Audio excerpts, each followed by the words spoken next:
Here I am in my studio, day 2 of being shut in, and I have big plans to get a lot done and share with you some of the projects I'm working on.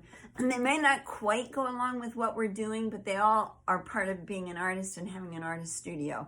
So as I do things, I'm going to share it with you, and maybe it will be helpful for you, and it's definitely good information to have in your back pocket as an artist. So today I am going to work on this stack, and look how nice this stack is.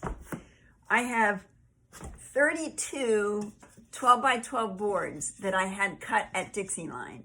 And I've talked to you before about getting things cut at Home Depot versus Dixie Line or a real lumber yard where they really do a precision cut. And Dixie Line did do a beautiful cut for me. All of these are exactly the same size.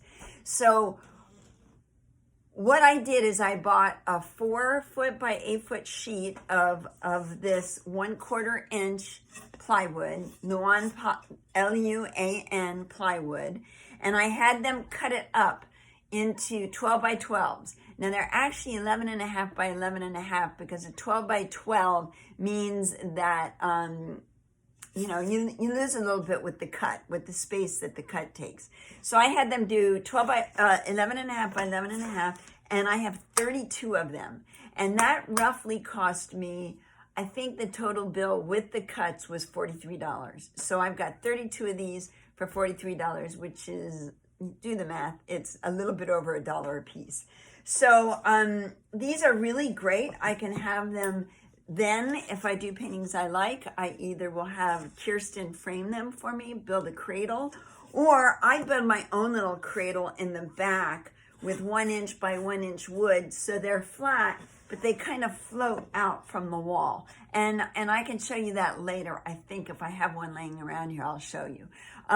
But what I'm going to share with you is how I treat these boards before I start painting on them. And I want to get them all ready so I can have surfaces to work on during this time in my studio.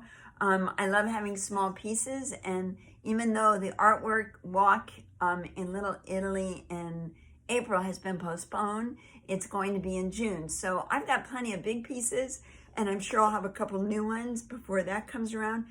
But I don't have very many small pieces, so I want to spend some time making some of my small pieces. So I'll be showing you how I prepare these, and I'm going to do some with gesso, and I'm going to do some with Venetian plaster, which is a really gorgeous finish. So I'm going to set that up, and then I'll come back and I will show you how I do that. Okay, so stay tuned.